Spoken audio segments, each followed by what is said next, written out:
네, 오늘 장 랭킹5로 이어가겠습니다. 오늘 장에서 꼭 챙겨봐야 하는 이슈들 이분들과 이야기 나눠볼게요. IBK 투자증권 영업부 박근형 부장, 헤르메스 스탁의 하창원 본부장과 함께합니다. 안녕하세요. 네, 안녕하세요. 네.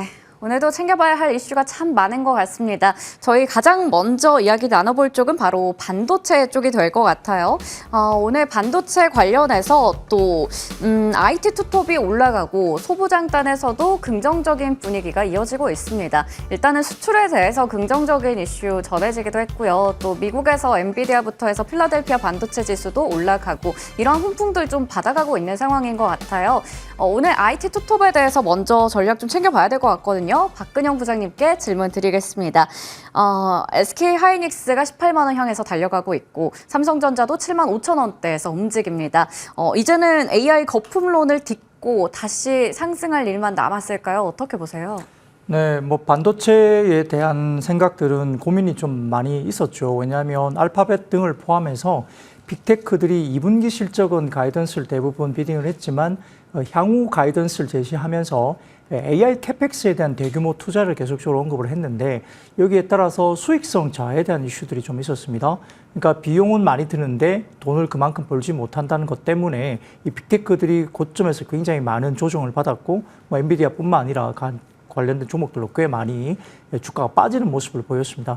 더군다나 뭐 일본이 갑자기 이렇게 금리 인상을 하게 되면서 엔화 강세로 접어들으니까 엔화에 대한 숏을 했던 쪽이 이제 엔화를 이제 롱으로 잡고 그다음에 이 엔화 관련된 엔캐리 트레이드 자금들이 미국 쪽에서 빅테크들이란 롱을 잡았던 뭐 수급들이 숏을 잡으면서 이렇게 굉장히 많이 급락을 하는 모습도 나왔죠. 시장이 좀 좋지 못한 상황이었지만 그래도 하나 우리가 볼 것은 그럼에도 불구하고 지금 AI 캐펙스 관련된 투자를 하지 않는 리스크가 훨씬 더 크다라고 대부분 다 빅테크 업체들이 이야기를 하고 있습니다. 그래서 AI, CSP 업체들, 그러니까 빅테크 업체들의 대부분 다 지금 컨센 관련해서 AI 캐펙스 투자는 계속적으로 올라가는 모습을 보이고 있는 상황이고, 더군다나 오늘 뭐 8월 1일부터 10일까지의 수출 지표를 보면 역시 반도체 쪽의 흐름들이 굉장히 좋고요. 여기다가 지금 평택공장이라든지 뭐 삼성이나 SK 하이닉스가 결국 하반기에 대한 투자 단행에 대한 부분들이 기사가 지난주하고 오늘도 나왔습니다. 그렇기 때문에 추가적인 물론 뭐 과거 같은 상반기만 놓고 보면 HBM 쪽에 투자가 워낙 집중됐기 때문에 선단 공장에 대한 부분들이 상당히 좀 어렵게 나타나고 있지만 그럼에도 불구하고 이제 하반기 접어들면 결국 선단 공장에 관련된 부분들이 쇼티지가 내년 정도부터 나올 거기 때문에 선단 공장 투자까지도 들어간다고 볼 수 있겠죠. 그래서 낸드나 디램 가격이 계속적으로 올라가는 분위기에서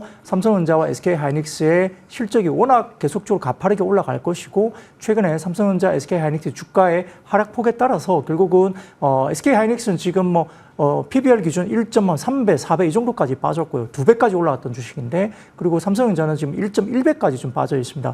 2배 정도까지 갈 수 있는 룸을 다시 본다면 실적이나 부분들이 내년 정도에 상당히 좀 더 치솟을 가능성이 있고요. 그래서 PBR 기준 밸류에이션 매력도가 상당히 높아지는 과정으로 볼 수 있는 상황에서 역시 이러한 HBM뿐만 아니라 반도체 소부장까지도 굉장히 급락세를 나타냈기 때문에 지금은 반등 구간으로 볼 수 있는 상황입니다. 그래서 하반기에 지금 2분기 실적 발표를 하면서 중소형주들의 실적 흐름이 나오는데 어떤 종목은 상당히 좋은 실적을 나타내는 부분도 있고 약간 미스라는 종목도 있지만 그래도 불구하고 소부장들이 하락폭이 너무 컸다. 거기에 따라서 반등폭이 오늘 굉장히 강하게 반도체 소부장에서 나온다는 점, 코스닥을 이끌고 있는 것이 결국은 지금 반도체 소부장의 반등이 나오고 있다는 점도 봐야 될 것 같고요. 다만 이제 하반기 이후에 지켜봐야 될 것은 기존의 HBM을 같이 가면서 선단 공정 쪽에 이야기되고 있는 종목들, 특히 뭐 지금 우리가 이야기되고 있는 유진테크라든지 원익 IPS라든지 이런 종목들 중심으로 상당히 좋은 흐름을 나타내고 있고요. PSK 홀딩스와 같은 굉장히 낙폭 과대하지만 우량한 종목들 중심으로 해서 하반기에 선단 공정 관련된 부분들 그리고 HBM 들어가면서 EUV 장비 이런 것들 들어가면서 어떤 식의 테크적인 변화가 있는지에 대한 부품 소재단 관련해서도 충분히 팔로잉을 하면서 관련 종목을 슬림화할 필요는 있겠다 이렇게 판단할 수 있겠습니다. 네, 그러면 IT 투톱에 대해서 추가적으로 질문 더 드려볼게요, 부장님. 일단 지난주 금요일과 오늘장까지만 봤을 때 외국인들이 이거래를 연속으로 삼성전자 좀 담고 있고 SK 하이닉스는 기관 쪽에서 이거래를 연속으로 담아가는데요. 이 IT 투톱 안에서 두 종목 중에 하나만 딱 뽑는다라고 하면 어떤 게 더 매력적이라고 보세요? 네, 현재까지는 지금 주가에 대한 낙폭을 보면은 뭐 하이닉스가 워낙 거의 HBM 관련된 독점 구조로 갔기 때문에 하이닉스도 과거에 뭐 PBR 2배에 머물고 있다면 밸류에이션 매력도가 떨어지기 때문에 상대적으로 삼성전자를 제가 말씀드렸겠지만은 SK하이닉스가 아무튼 고점 대비 많이 빠진 상태에서 지금 다시 올라올 때는 아무래도 탄력도는 삼성전자보다는 하이닉스가 좀 더 빠를 것으로 봅니다. 왜냐하면 HBM3E 관련된 하반기 이후에 이것들이 어떻게 갈 것이냐 보는데요. 삼성전자는 아직은 확정이 안 됐죠. 지금 시장에서는 삼성전자가 HBM3E 8단 가능성 그리고 12단은 어떻게 대응할 것인가 이게 나오는데 지금은 3월부터 SK하이닉스는 3, 8단이 대응이 됐고 그다음에 하반기에 4단 이미 이제 다음 세대까지 이야기 나오고 있잖아요. 그러니까 전반적으로 HBM3 12단 관련된 이슈가 아마 4분기에는 하이닉스가 먼저 나올 것 같고 지금 삼성전자는 3, 4분기 넘어가면서 HBM3 8단 관련된 콜 테스트는 어느 정도 나올 가능성이 있습니다. 그럼에도 불구하고 HBM 관련된 아직까지는 뭐 지배 구조가 전체적으로 마이크론은 좀 말할 건 없고요. 지금 하이닉스가 좀 더 끌고 간다는 점에서는 역시 아무래도 하이닉스의 어떤 탄력폭이 좀 더 나아질 것으로 보고 있고 다만 이제 키 맞추기 흐름에서 삼성전자가 실적단이라든지 그 다음에 HBM3 8단을 정상적으로 엔비디아 쪽에 콜 테스트가 통과됐다는 공식 발표가 되고 나면 그 다음에 12단, 그 다음에 HBM4 관련된 내년에 어떤 그 기술적인 격차를 줄이면서 내년 정도에 한번 삼성전자가 어느 정도 진검승부를 해볼 수 있는 관계가 있다. 이런 부분에서는 단기적으로는 튀어오를 때는 아마 하이닉스가 아직까지는 좀 더 탄력도가 있어 보이고요. 삼성전자가 아마 따라가는 국면으로 좀 지켜볼 필요는 있겠습니다. 네. SK하이닉스 워낙에 또 낙폭이 과대했고 HBM 관련해서는 대표적인 종목이다 보니까 이쪽에 대해서 말씀해 주셨고요. 삼성전자도 우리 향후의 실적 보면서 충분히 추이를 지켜볼 필요 있을 것 같네요. 자, 그러면 이제는 소부장단에 대해서 질문 드릴게요. 하창원 본부장님, 오늘 이쪽도 일제히 강세를 보입니다. 담아볼 종목들 있을지도 궁금하고요. 그리고 오늘 이수페타시스 같은 종목도 거의 4% 넘게 올라가는데 최근에 5거래일 연속으로 올라가요. 이런 쪽도 실적에 대한 기대감 가지고 있긴 하거든요. 종목들 한번 추려볼까요? 네, 일단은 뭐 오늘 상승하는 대부분의 종목군들을 보시면 HBM과 연관성이 높은 기업들 위주로 상승이 나타나고 있습니다. 뭐 대표적으로 PSK홀딩스, 뭐 한미반도체, 그리고 이수페타시스 이런 종목군들이 좀 강하게 치고 올라가고 있고요. 이수페타시스 같은 경우는 말씀 주신 것처럼 먼저 선제적으로 더 빨리 올라간 부분들이 있다 보니까 나머지 두 종목 대비했을 때는 조금은 좀 천천히 가는 것처럼 보인다라고 보시면 좋을 것 같습니다. 다만 이제 상승폭을 보면 오히려 이수페타시스가 가장 많이 올랐거든요. 또 떨어질 때도 외국인이 꾸준히 좀 매수를 해줬었던 흐름들이 있기 때문에 저는 기본적으로 이제 SK하이닉스가 반등이 나왔을 때 그리고 SK하이닉스가 상승을 했을 때 같이 동행해서 올라갔었던 대표적인 HBM 관련된 종목군들을 보시는 게 맞을 것 같고요. 사실상 뭐 지금 부분에서 특정 하나가 무조건 옳다라고 보기는 어렵습니다. 왜냐면 주가가 고점 대비해서 너무 많이 떨어진 상황이거든요. 뭐 PSK홀딩스 같은 경우는 반토막 났죠. 거의 반토막 났다고 보시면 될 것 같고 이수페타시스 같은 경우도 주가가 한 30-40% 이상 빠졌고요. 뭐 한미반도체 같은 경우도 19만 원 하던 게 11만 원대이기 때문에 가격적인 메리트는 뭐 대부분 다 가지고 있다라고 보고 있어서 저는 정말 많은 소부장단의 종목군들이 있지만 그래도 HBM이라고 했을 때 바로 이렇게 튀어나올 수 있는 그런 종목군들로 보시는 게 맞지 않을까 싶습니다. 네. 종목으로 혹시 딱 집어주실 수 있나요? 그 세 가지 중에서 네. 의사 선택을 하시면 될 것 같습니다. 네, 알겠습니다. 그러면요, 지금 다 낙폭 과대 메리트는 어느 정도 있고 조금 전에 세 가지 종목도 말씀해 주셨어요. HBM 하면 딱 대표적으로 나올 수 있는 종목들이요. 이수페타시스 앞서 좀 말씀드리긴 했는데 수주도 넘친다고 하고 뭐 추가적인 증설에 대한 가능성도 있는 상황에서 실적 이번에 잘 나오면 소부장단에 있어서 한 번 더 뭔가 터닝포인트 역할을 할 수 있을까요? 네, 뭐 저는 가능하다라고 보고 있고요. 뭐 사실상 떨어지기 전에 그 이수페타시스 같은 경우는 목표 주가도 굉장히 공격적으로 나왔습니다. 근데 사실 뭐 지금 뭐 하이닉스랑 삼성전자도 마찬가지고 이게 이제 이 기업들의 본업이 뭐 잘못돼서 떨어진 게 아니거든요. 미국의 이제 빅테크에서 차익이 나오니까 강제적으로 조금 끌려 내려간 부분들이 없잖아 있다 보니까 충분히 본업에서의 이런 실적 퍼포먼스는 나올 수 있다라고 보고 있는 상황이고 그러한 과정들이 확인이 되면 될수록 주가의 되돌림이 좀 나오지 않을까라고 보고 있는 상황입니다. 그래서 뭐 사실상 현재 구간에서도 밑에서는 좀 많이 올라오긴 했지만 그럼에도 불구하고 아직까지는 좀 추가적으로 볼 수 있는 룸은 남아있다라고 보고 있는 상황이고요. 단기적으로 좀 매물 부담에 대해서 고민을 해야 되는 부분은 이수페타시스 기준으로 봤을 때는 46,000원 라인대가 되지 않을까라고 생각을 하고 있어서 해당 부분에서의 이런 좀 돌파를 하기 위해서는 일정 부분에 좀 시간이 필요할 수도 있다라고 보시면 좋을 것 같습니다. 네, 저희 이수페타시스에 대해서도 개별적인 전략 한번 여쭤봤습니다. 반도체 관련주 이렇게 전략 챙겨봤으니까요. 다음 테마로 넘어가 보도록 할게요. 하창원 본부장님도 목소리 들으니까 뭔가 몸이 안 좋으신 게 딱 느껴지는데 지금 주변에 감기 환자들도 너무 많고요. 코로나 재확산에 대한 우려 너무 큰 상황입니다. 반년 만에 입원 환자가 거의 뭐 6배 늘었다, 뭐 9배 늘었다 이런 뉴스들도 나오고 있는 상황이에요. 제약 바이오 쪽은 그 안에서도 이제 테마를 나눠볼 수 있겠지만 오늘도 코로나 관련한 종목들 먼저 질문 드려볼게요.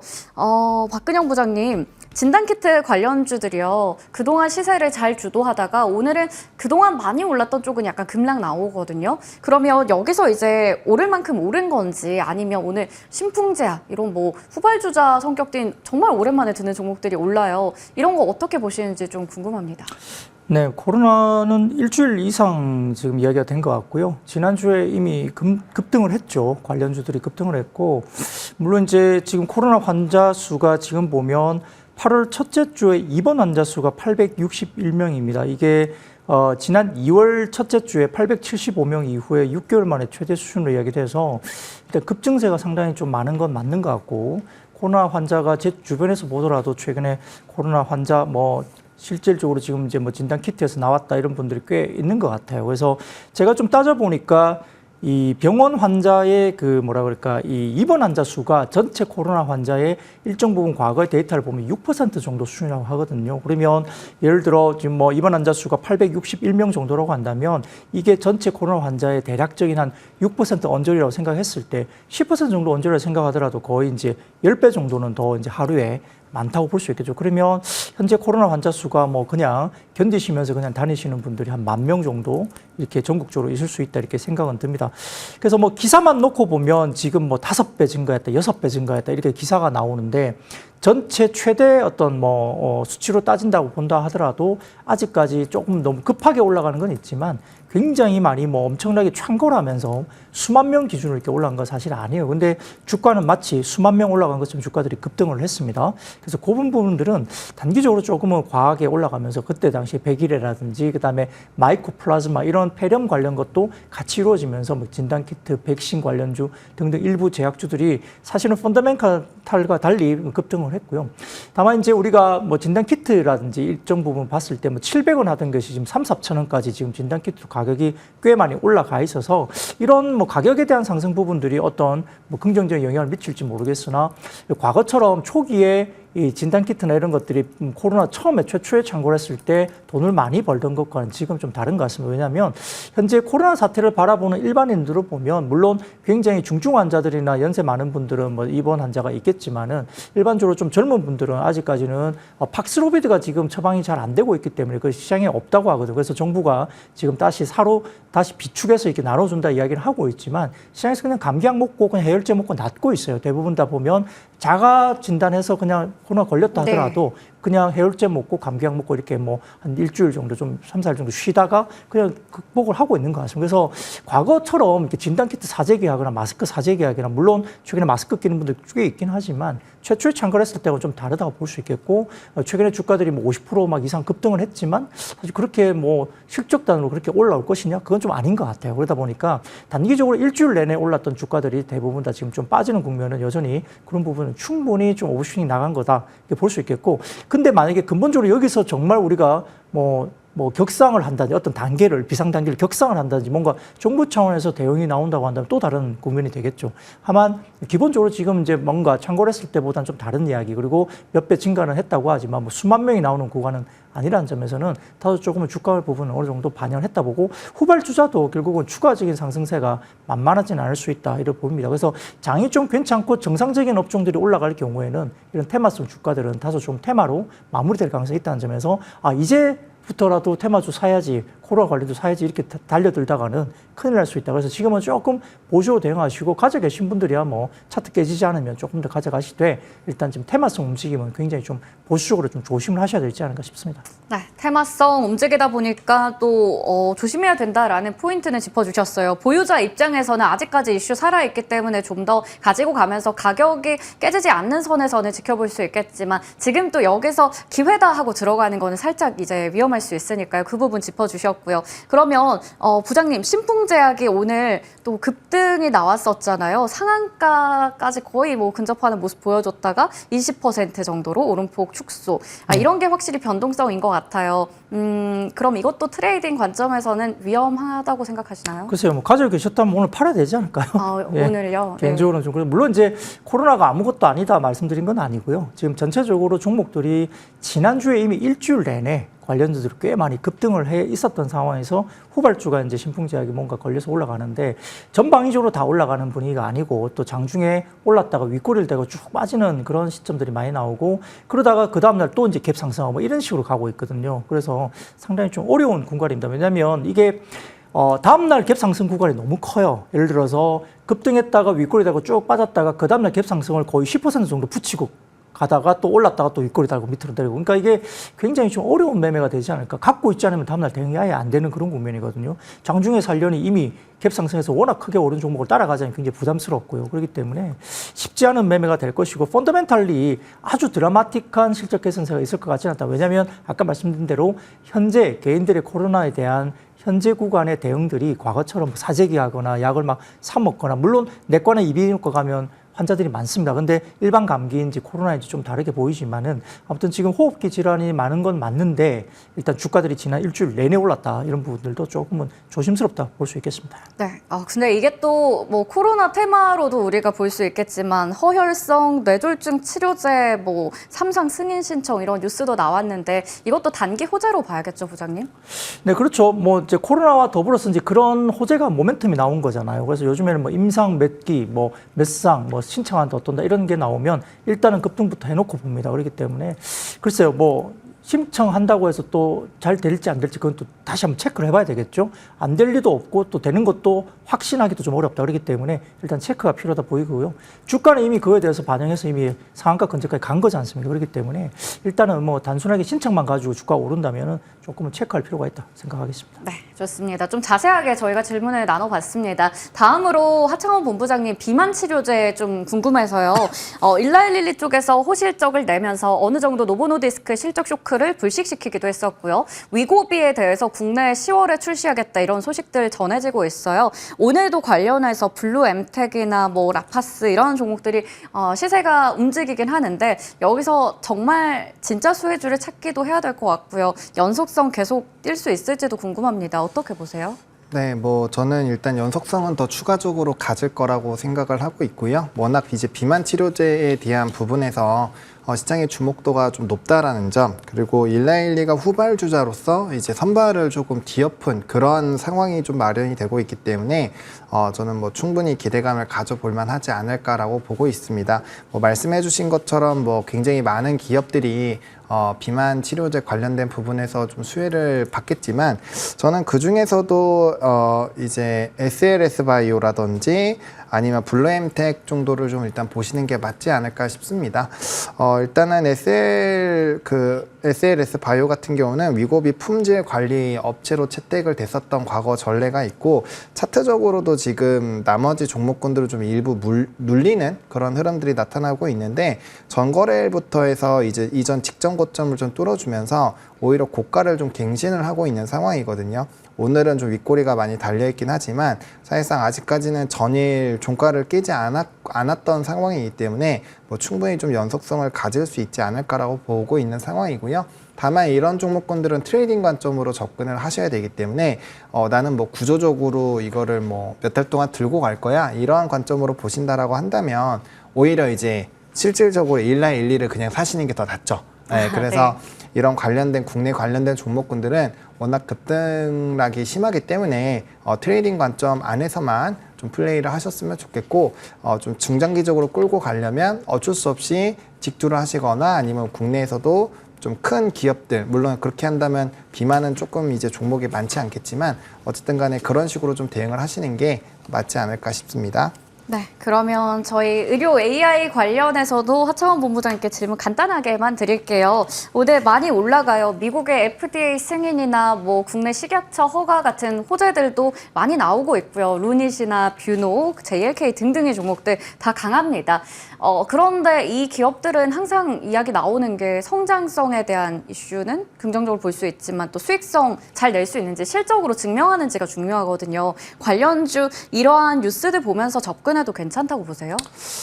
저는 개인적으로 안 하셨으면 좋겠습니다. 물론 이슈가 굉장히 오늘 좀 좋았죠. 루닛 같은 경우는 스코프 사업에 대한 기대감이 네. 높다라는 부분, JLK 같은 경우는 내 관류 영상에 대한 FDA 허가, 그 다음에 뷰노 같은 경우는 이제 신부전 관련된 AI 의료기기에 관련된 또 좋은 이슈가 있었는데 문제가 뭐냐면 이 기업들이 주가가 이제 작년만 하더라도 이 종목군들은 황제주들이라고 불렸거든요. 그만큼 저점에서 이런 모멘텀들과 AI가 연결이 되는 그런 부분에서 모멘텀을 받았는데 문제가 뭐냐면 이제 고점에서 유상증자 같은 경우를 하면서 이제 자금 조달을 많이 했었고 그를 통해서 지금 수익을 계속 만들어 나가야 되는데 그거에 대한 시기가 상당히 좀 오래 걸리고 있는 상황입니다. 그래서 저는 해당 종목군들이 실질적으로 흑자 전환을 하고 실적에 대한 명확한 모멘텀이 나오고 났을 때부터 보셔도 전혀 늦지 않다라고 생각을 하고 있고요.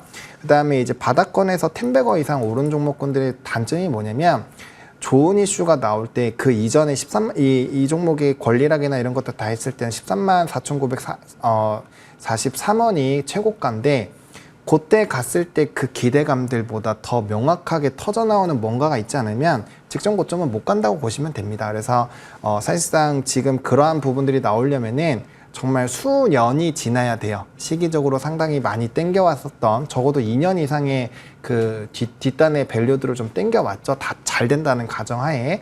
그래서 그런 것들을 확인하기까지는 저는 상당 부분 시간이 걸릴 거라고 생각을 하고 있기 때문에 저는 뭐 단기적으로 트레이딩 관점으로 이슈에 따른 뭐 매매는 가능하겠지만 요거에서 뭐 포트를 설정해서 나는 이전처럼 중장기적으로 끌고 갈 거야. 이거는 저는 맞지 않다라고 생각합니다. 네.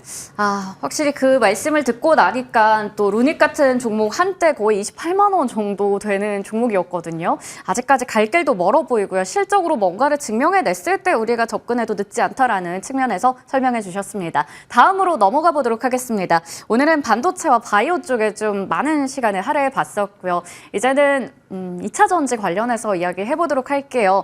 외국인과 기관 쪽에서 다시 좀 관심을 보이고 있는 것 같고 오늘은 LG 에너지 솔루션부터 삼성 SDI 이러한 종목들도 함께 올라갑니다. 에코프로 그룹주는 좀 쉬어가고 있는 상황인데요. 관련한 섹터에 대한 이야기 먼저 해볼게요. 박근영 부장님, 2차 전지 섹터에 대해서는 좀 어떻게 보세요? 이제는 추세가 좀 전환이 됐다라고 우리 희망 회로를 한번 돌려봐도 괜찮을까요? 현재 움직이는 모멘텀을 놓고 보면 예를 들어서 실적 베이스로 놓고 보면 실적은 지금 말하기가 좀 어렵죠. 뭐 적자가 나오거나 시장 기대치를 못 미친 실적들이 나왔는데 그럼 2분기가 완전 바닥이냐 말을 물어본다면 또 그렇지도 않을 것 같다는 겁니다. 3분기도 좀 어려운 구간이 있을 것 같아서 일단 첫 번째 실적으로 말하기는 좀 어렵다. 두 번째 모멘텀 플레이로 본다면 이제 해리스 후보의 상승 지지율이 좀 올라가면서 트럼프를 앞서고 있다는 점. 그래서 신재생 관련된 뭐 태양광, 풍력, 2차 전지 이쪽이 그런 어떤 해리스 트레이드를 타고 조금 들어온다. 수급적인 부분은 굉장히 긍정적이다. 이렇게 평가를 할 수 있겠고요. 오늘 같은 경우도 파나소닉 같은 경우에 지금 2030년 관련된 캐펙스를 25%나 줄이는 발표를 했습니다. 파나소닉은 역시 테슬라 관련된 향이기 때문에 테슬라가 글로벌에서 가장 지금 2차 전지나 전기차 쪽에서는 핵심적인 뭐 상황인데 수급에 대해서 상당히 조금 보수적으로 보고 있다는 겁니다. 그래서 기본적으로 최근에 뭐 전기차의 방향이야 누가 뭐라 그럴 수는 없죠. 그쪽 방향으로 가는 건 맞는데 일단은 시장에서 지금 최근에 자동차 화재, 그러니까 예를 들어서 뭐 아파트 뭐 관련된 주차장 화재 때문에 전기차가 빠진다.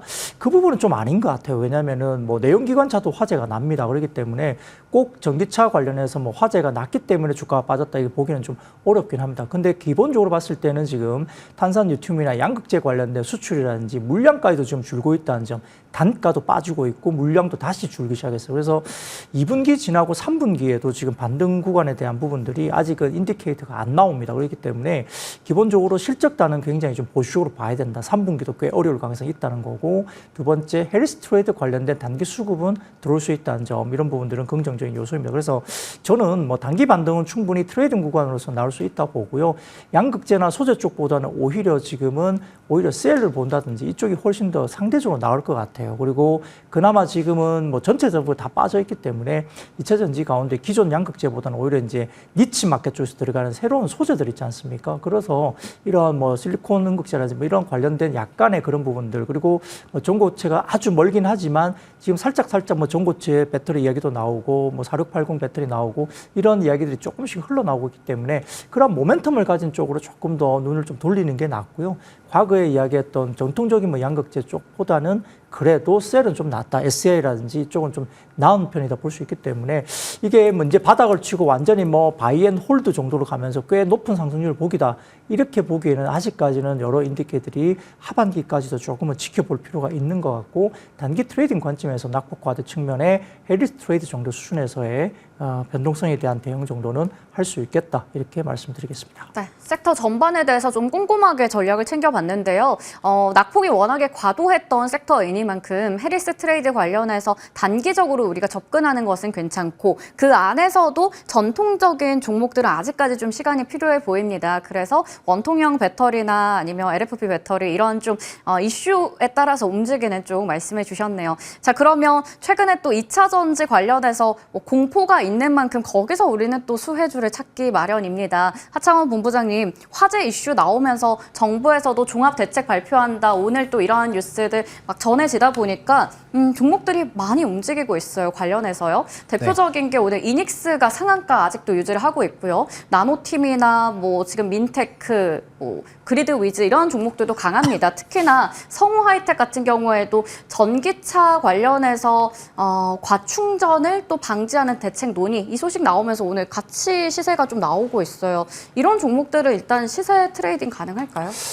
가능하긴 한데 이미 주가가 상한가를 갔기 때문에 네. 그거를 이제 뒤늦게 쫓아가시기에는 저는 좀 부담일 것 같다라는 생각이 듭니다. 그래서 그 이슈 자체가 하나의 트리거가 그냥 됐다라고 보시면 좋을 것 같고, 사실상 좀 느리기는 하지만 이게 진짜로 뭔가 제조사도 계속 다 공개를 하고 그다음에 안정성 부분에서 좀 의무 강제성이 좀 들어간다라고 한다면 그런 부분에서는 우리나라 이제 배터리 3사는 수혜를 받을 수도 있을 것 같다라는 생각이 들거든요. 근데 이제 중요한 게 뭐냐면 안정성에서 아까 앞에서도 이제 내연기관차 불났다는 것도 말씀해 주셨는데, 물론 이제 전기차가 화재가 났을 때는 분명 엄청나게 큰 문제가 되는 것은 맞습니다. 근데 기업 입장에서 이런 가격적인 부분들을 덜어내고 모든 이제 자동차 제조업자들이 안정성을 좀 집중해서 할 것이냐, 이거에 대해서는 사실 물음표가 있는 거거든요.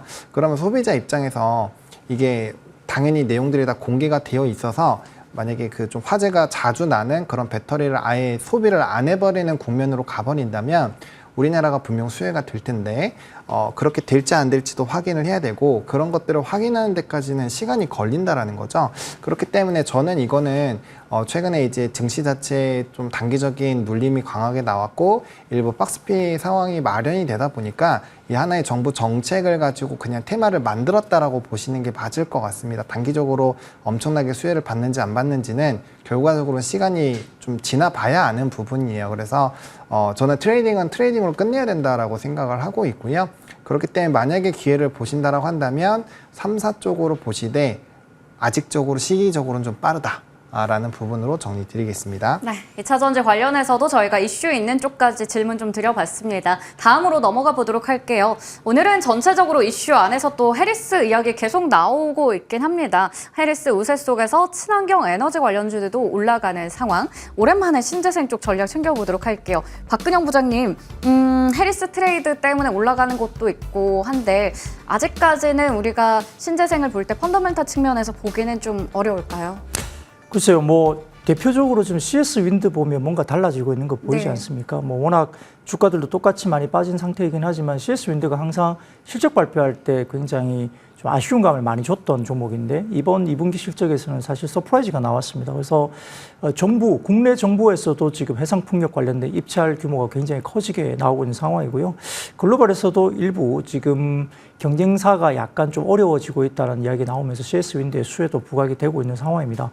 2분기 숫자만 놓고 봐도 일단 2분기에 상당히 좀 좋은 이야기가 나오고 실적도 안에도 보여줬기 때문에 단기적으로 급등이 좀 나오기도 했습니다만 이렇게 이제 숫자가 나오기 시작하면 좀 다른 스토리로 갑니다. 물론 정책적인 지원도 굉장히 중요하고 어느 그 당이 됐든 민주당이 됐든 공화당이 됐든 미국 시장에서도 뭐 IRA 관련된 법안을 완전히 원천적으로 폐기하기는 불가능하다 보입니다. 그래서 스탠스 자체가 물론 트럼프 후보가 약간의 부정적인 스탠스가 있다 하더라도 뭐 자금에 대한 정부에 대한 재정은 그대로 지평이 될 가능성이 높고요. 그렇기 때문에 물론 해리스 쪽이 좀 더 적극적인 후보다 보니까 해리스 후보의 지지가 올라가면 역시 신재생 쪽에 관련된 부분들은 분위기가 좋아지는 건 맞겠죠. 그래서 뭐 지금 태양광, 풍력, 2차 전지 같은 국면에서 좀 트레이드 국면에 역시 들어가 있는 상황인 것 같고요.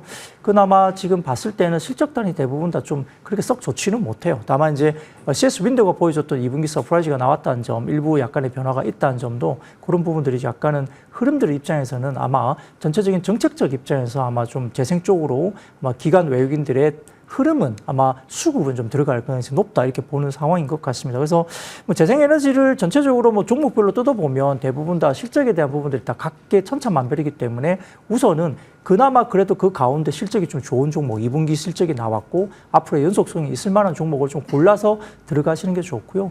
그리고 뭐 한화 같은 경우도 지금 보면은 아무래도 하반기 이후에 뭐 역시 이제 뭐 지원금이나 이런 것들이 여러 가지가 있기 때문에 그런 지원금들이 정상적으로 지원이 받으면서 그다음에 중국 현지에 지금 공장을 세우고 있는 부분들을 정확하게 그쪽에서 새롭게 만들어내면서 이런 부분들을 원가율을 개선시키면서 수익을 낼 수 있는지 이런 부분들을 확인을 해야 될 것 같고요. 그래서 전체적인 흐름에서는 뭐 트럼프 후보가 됐든 해리스 후보가 됐든 IRA 관련된 법안 관련해서는 재생 쪽은 결국은 돈은 집행이 될 거다 이렇게 본다면 그나마 그 가운데 실적을 보여준 똑똑한 종목을 좀 골라서 아마 좀 선별적으로 들어간다면 괜찮은 모습을 보이지 않을까 생각을 합니다. 네. 이 안에서도 우리가 실적으로 뭔가 좀 증명해내는 기업들을 본다면 그래도 어느 정도 수익을 좀 보지 않을까라는 측면에서 말씀해 주셨네요. 한화솔루션도 최근에 보면 일단은 미국 쪽에 지원금 이슈도 나오고 있고요. 오늘도 아무래도 6% 정도의 강세를 보여주고 있습니다. 저희가 꾸준히 신재생 쪽은 시세 나오는지 더 체크해 보도록 하겠습니다. 자, 마지막 테마로 넘어가 보도록 할게요. 오랜만에 또 로봇 이야기 해보도록 하겠습니다. 오늘 뭐 관련해서 뉴스가 좀 나오긴 했었어요. 현대 로템과 레인보우 로보틱스 등이 참여해서 자족 보행 대테러 작전 로봇을 뭐 시범 배치한다라는 이슈였습니다. 관련해서 일단 섹터 자체가 좀 오르고 있는데 이거 반짝 반등인지 상승 지속인지 하창원 본부장님 로봇 섹터 어떻게 보세요? 뭐 일단은 반짝이라고 보시는 게 맞을 것 반짝이다. 같습니다. 네. 왜냐면은 말씀해 주신 것처럼 오늘 이제 방위산업청에서의 이런 이제 세팅이 됐다라는 부분들이 좀 얘기가 나오면서 관련된 종목군들의 상승이 나왔는데 사실상 이게 지금 실적에 뭐 어마어마하게 기여를 한다거나 그런 거는 아니거든요.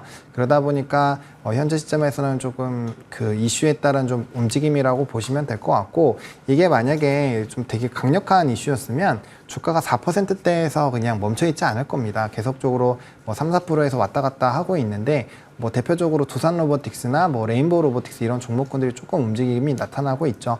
그래서 어쨌든 간에 이런 부분에서 좀 명확하게 실적에 대한 가시화가 나오게 됐을 때는 주가의 퍼포먼스도 굉장히 좀 강할 거고 해당 관련된 지금 종목군들이 사실상 주가의 추이도 그렇게 긍정적이지는 않습니다. 왜냐하면 이쪽도 실적에 대비했을 때 시총이 지금 너무 많이 뻥튀기가 되어 있는 상황이기 때문에 최근 시장 자체는 굉장히 밸류를 중요시하고 있는 시장이거든요. 그러다 보니까 현재 시점에서 특히나 뭐 레인보우 로보틱스 같은 경우는 중요한 좀 이평선들까지 다 깨져 있는 상황이기 때문에 뭐 추세적인 부분에서도 좀 자리를 잡는 데 시간이 좀 필요하지 않을까라고 생각이 들어서 이것도 그냥 이슈적인 부분으로만 보시는 게 맞지 않을까 싶습니다. 네. 이슈적인 측면에서 볼만하다라는 부분까지 정리하고 가도록 하겠습니다. 로봇도 아직까지는 좀 더 뭔가 강한 모멘텀 필요할 것 같네요. 자, 그러면 오늘은 여기서 저희 인사드리도록 할게요. 지금까지 IBK 투자증권 영업부 박근영 부장, 헤르메스 스탁의 하창원 본부장과 이야기 나눠봤습니다. 말씀 고맙습니다. 감사합니다.